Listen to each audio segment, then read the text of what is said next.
Gracias, presidente. Los grandes problemas nacionales casi nunca se abordan por la clase política. Estamos siempre en la coyuntura. Y por eso los grandes problemas nacionales están sin solución. El desempleo, el deterioro preocupante de los salarios, la pobreza y el hambre, la grosera concentración del ingreso, el abandono de nuestro mercado interno, los derechos sociales vulnerados, la inseguridad y la violencia. Estos son los verdaderos problemas estructurales del país. La desigualdad abismal que existe en México lastima a la sociedad entera y es fuente de desesperanza de la niñez y la juventud, como lo revelan los resultados de la más reciente encuesta del Instituto Nacional Electoral, según la cual los niños y los adolescentes de entre 6 y 17 años no confían en el gobierno y se sienten inseguros en las calles. El estudio del Coneval, por otro lado, nos dejó claro que solo una quinta parte de la población no es pobre ni vulnerable. Padecemos ya 3 décadas de ortodoxia neoliberal, que es el origen de la desfiguración del país. En el libro Retrato de un país desfigurado, varios intelectuales que son los autores dicen: somos una sociedad acostumbrada al estancamiento, insegura ante los riesgos de la vida, extremadamente desigual, con salarios artificialmente deprimidos, que no ha visto la reducción de la pobreza luego de décadas y decenas de cambios estructurales a la economía. En este marco de las encuestas y datos que van de malos a peores, ha aparecido un poco de luz en la dirección correcta con este debate sobre salarios mínimos que está puesto por primera vez en muchos años en la agenda nacional. Los salarios mínimos se mantienen artificialmente deprimidos con muchos pretextos. Uno que ha salido a la luz en este debate es el de las voces neoliberales que dicen que los salarios no crecen porque los trabajadores mexicanos son improductivos, lo cual es una total mentira.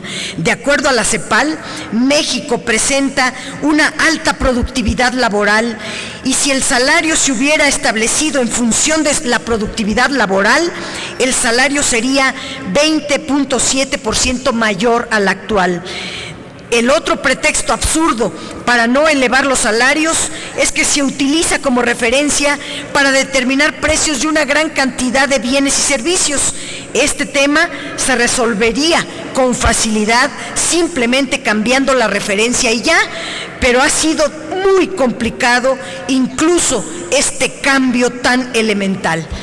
Debemos hoy congratularnos de que este pretexto se esté quitando del escenario, que es el tema de la desindexación, que es un argumento que ha sostenido el salario mínimo, que traería beneficios inmediatos, esta medida, a los trabajadores y a la economía, porque si se elevara el salario, se fortalecería el mercado interno y este se convertiría en el motor de crecimiento ahora que este se está ajustando nuevamente a la baja. Los defensores de los salarios de hambre en México argumentan que incrementarlo sería aumentar la inflación.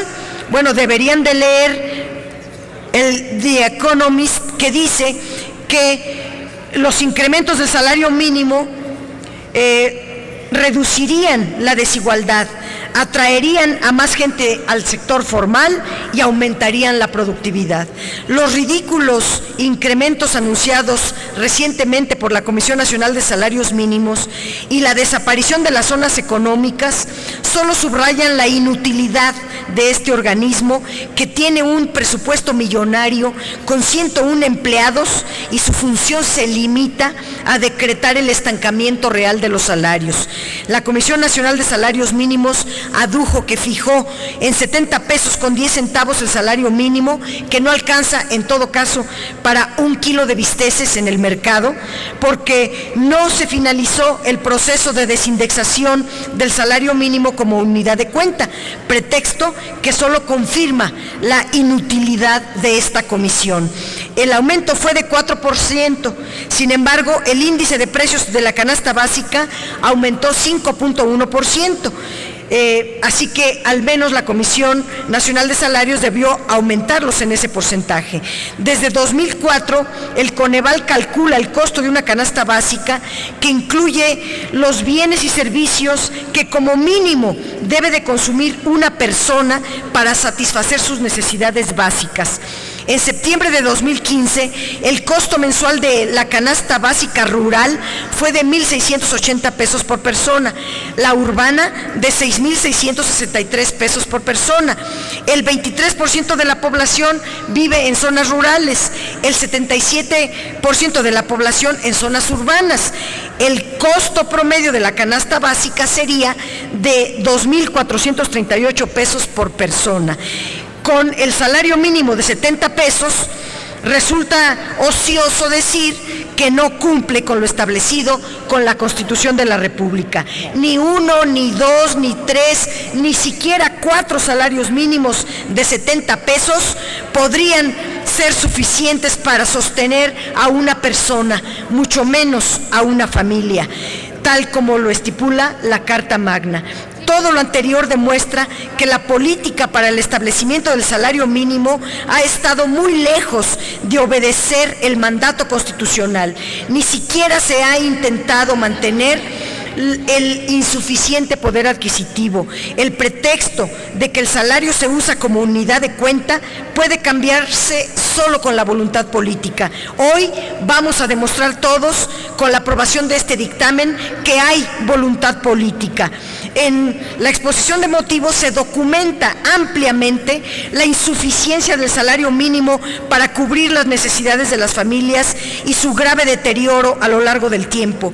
Este dictamen hace énfasis en la necesidad de implementar una política salarial que permita, en un plazo determinado, resolver este grave problema que ocasiona pobreza, desigualdad y afecta el sano desarrollo del mercado interno. También se señala que como un requisito previo al aumento al salario, se debe proceder a la desindexación del mismo, lo que significa desvincularlo de una vez por todas para que deje de ser una unidad de cuenta para trámites, multas, impuestos, prestaciones y otros cobros. Termino, senadoras y senadores.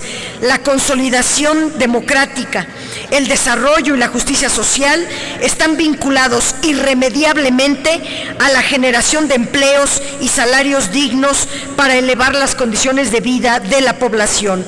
Elevar los salarios dignos nos acercaría al ideal de la Carta Magna, no resolvería la profunda desigualdad que padece nuestro país, pero sería un comienzo para remediar esa terrible injusticia que por décadas se ha cometido contra las y los trabajadores mexicanos y sus familias. Es cuanto. Muchas gracias. Gracias, senadora Dolores Padierna Luna.